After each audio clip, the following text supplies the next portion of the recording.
Listo. Bien, ahora comenzamos con el módulo 2, que es medición de la patogenicidad y virulencia, y la tasa de ataque, que les medí cómo medimos la probabilidad medida con la incidencia acumulada, que es la tasa de ataque primaria y la tasa de ataque secundaria. Bien, los índices que describen la capacidad del agente infeccioso de producir la enfermedad, uno se denomina infecciosidad, que se refiere a la capacidad de microorganismos de entrar y multiplicarse. O sea, digamos, el individuo y la infección significa, acá están implicadas dos cosas: cuán probable es que llegue el microorganismo al hospedero, y por otro lado, qué posibilidad de instalar efectivamente una infección, aunque sea subclínica. Y está expresada con la tasa de ataque secundaria. La probabilidad que, dado que está expuesto, cuál es la probabilidad de estar expuesto y a su vez de producirse una enfermedad. Es decir, no solamente que estuvo expuesto al estornudo, sino que a su vez se instaló una nueva infección. Se expresa con la tasa de ataque secundaria, que mide la infectividad. Después tenemos la patogenicidad, que se refiere a la capacidad del microorganismo de producir enfermedad clínica. Es decir, una vez que se instaló la infección, ¿cuál es la probabilidad asociada a que el individuo tenga la enfermedad clínica? Y se expresa en la morbilidad. O sea que la morbilidad expresa la patogenicidad del microorganismo. O sea, es la probabilidad de que, dado que está infectado, que se instaló un proceso infeccioso, produce un fenómeno clínico. Y la otra, la virulencia, que se refiere a la severidad de la presentación clínica. Entonces quiere decir que, dado que se enfermó clínicamente, ¿qué proporción de los individuos tiene un desenlace fatal? Bien, vamos a analizar un ejemplo. Acá nosotros vemos una enfermedad nueva, un establecimiento lechero, la población de 200 terneros. Se asume que los 200 están expuestos al microorganismo, ¿no?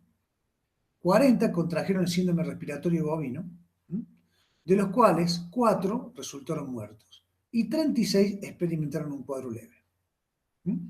Un examen serológico, o sea, 40 contrajeron el síndrome clínico, de los cuales 40 resultaron muertos y 36 experimentaron un cuadro leve. Un examen serológico de toda la población reveló que 80 terneros, incluyendo los afectados clínicamente, tenían títulos altos anticuerpos contra el virus de parainfluenza 3. ¿Cuáles serían los indicadores acá?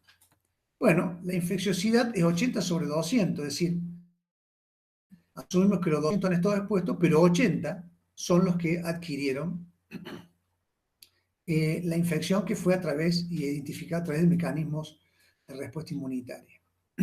O sea que tenemos 4 infectados por cada 100 en la población. O 40 infectados de cada 100 en la población. O 4 infectados de cada 10 en la población.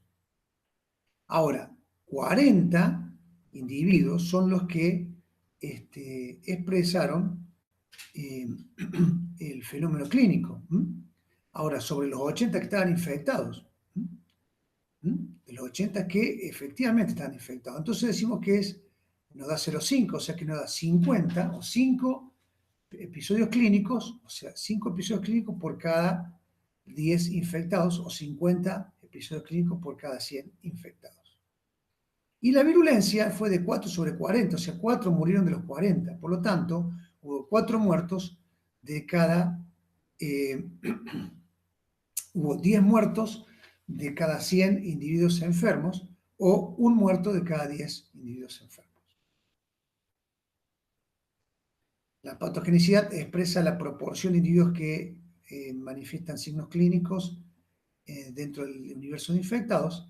Ustedes a campo van a calcular la morbilidad como la proporción de enfermos directamente, porque no van a tener posibilidad de identificar en el cálculo quiénes están infectados y quiénes no. Y la virulencia sería, pero cuando tienen la posibilidad, es la forma clara, es la forma correcta de calcular. Y la virulencia es la proporción de individuos que tienen episodios fatales dentro del conjunto de individuos que estaban enfermos clínicamente. Bien, la curva epidémica, como vimos en el teórico de descripción, es la forma en que uno describe la variación temporal de los casos a lo largo de una epidemia, ¿no es cierto? Esta es una epidemia propagada que a lo largo del tiempo forma distintos picos, que son los distintos conglomerados de individuos que fueron el conjunto de individuos que compartieron un intervalo serial. Y acá al lado tenemos, por obviamente un mecanismo de transmisión directa, como el SARS, que el SARS es que el brote de enfermedad respiratoria que se dio en China ya hace un tiempo, en el año 2003, pero que tuvo menor dimensión a la actual, por supuesto. Y acá tenemos un brote por vehículo común. ¿No? Acá fíjense que todos los individuos, la mayor frecuencia, se concentran alrededor de un periodo de incubación. ¿No? Por eso se llama vehículo, epidemia de fuente común, ¿no? Point source epidemic. Acá está, este caso de leptospirosis en la Unión Soviética en el año 1955. Cuando tienen ustedes una epidemia propagada como esta, se calcula la tasa de ataque secundaria, que significa que calcula la incidencia acumulada dentro del grupo de individuos que están expuestos a los casos o a los portadores activos de la enfermedad. Como puede ser la proporción, que ya lo vamos a ver, la proporción de casos nuevos que se da en una fiesta donde han asistido a algunos individuos portadores del COVID. O, por ejemplo, en el caso se mira en el caso de las enfermedades de las epidemias de fuente común, lo que tenemos son la tasa de ataque primaria, que es la incidencia acumulada entre los individuos expuestos o no a la supuesta fuente contaminada. Bien. El riesgo en el marco de una epidemia se mide mediante el cálculo de incidencia acumulada, llamada tasa de ataque, para no confundirse con la tasa en la cual es una incidencia acumulada. O sea, se llama tasa de ataque, preservamos el nombre porque se llama así en la bibliografía. Pero cuando nosotros nos referimos a tasa en el contexto de este curso, siempre, en la gran mayoría de las veces, estamos calculando tasas en poblaciones abiertas, excepto en este caso. Si es una epidemia por vehículo, se calcula el riesgo de nuevos casos en diferentes grupos de exposición. Por ejemplo, el riesgo de diarrea entre quienes consumieron un sándwich con mayonesa y lo comparamos con respecto a aquellos que no. En este caso se llama tasa de ataque primaria. Y en el caso de las enfermedades transmisibles de formas directas, o por aerosoles o aerógenas, el riesgo de casos nuevos se mide entre aquellos individuos expuestos a los casos primarios portadores iniciales de la enfermedad. Vamos a dos ejemplos. En el caso de un brote de fuente común, digamos a través de alimentos, una ETA, y comparamos la tasa de ataque primario, o sea, la incidencia acumulada entre aquellos que consumieron helado y los que no consumieron helado. Tenemos 85 casos incidentes por cada 100 individuos que consumieron helados, versus, ¿cuántos casos? 72 casos nuevos de esta enfermedad por cada 100 individuos que no consumieron helado. Fíjese que acá hay un incremento y cubre el requisito o el supuesto matemático de que es un factor de riesgo, en el cual decimos que el riesgo en el grupo expuesto es mayor que en el grupo no expuesto. ¿Por qué individuos que están enfermos en este grupo expuesto? Porque puede ser que la fuente no sea el helado, sino un insumo compartido, en el cual está el helado, pero también otros preparados. Bien. Eso en el caso de las epidemias de fuente común. Tenemos las epidemias propagadas, en el cual hablamos de lo que se llama el caso índice primario, que es el caso cero, el famoso caso cero. Cuando acá quieren ver la Argentina, cuál fue el caso cero, cuál fue el primer caso de COVID, y a partir de ahí se empieza a ver cuáles son los individuos que a partir de eso se fueron generando, que serían los casos hasta a partir de contacto estrecho. Bueno, en este caso es la misma lógica. ¿Y qué tenemos? Lo que vemos, lo que mide la tasa de ataque secundario es qué proporción de los individuos expuestos a hospederos infecciosos contrae la enfermedad. O sea, la incidencia acumulada dentro del conjunto de individuos sanos que estuvieron expuestos a hospederos infecciosos. La probabilidad de enfermarse dado que estuvo expuesto a un caso. Ve acá, por ejemplo, simulamos el caso del COVID. Este individuo es uno de estos individuos que estaba acá. No necesariamente están agrupados acá, pueden estar distribuidos de forma aleatoria en la población, esto se constituye el factor de riesgo, es decir, este individuo es uno de los individuos que, por medio de la aerosolización, distribuye el microorganismo, y la cercanía, o sea, la distancia, a partir de cierto punto crítico, bueno, estos individuos han estado, algunos de estos son contacto estrecho y otros que no, pero digamos, dentro de los individuos que están dentro de esa área, están expuestos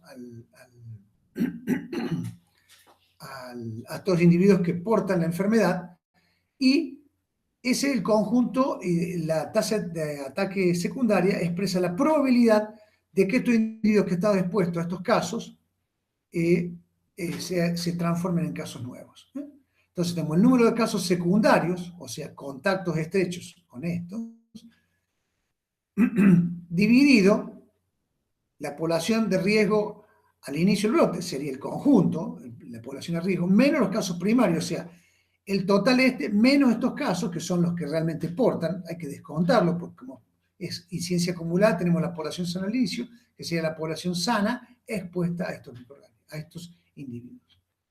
Bueno, hacemos un cálculo, hubo 30 casos hasta el momento, 10 fueron primarios, y después de un intervalo serial de 10 días aparecieron el resto, o sea, los 20 casos.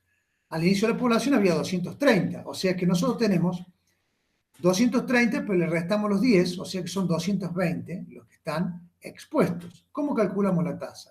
Bueno, son 20 casos secundarios, 220 terneros sanos, porque son los sanos, y expuestos a los 10 casos primarios. Eso nos da 9 casos secundarios de neumonía por cada 100 terneros expuestos a los casos primarios.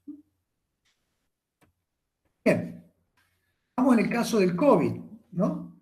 Que es muy común. Por ejemplo, lo que analizaron acá, analizaron 105 casos nuevos entre 392 contactos estrechos.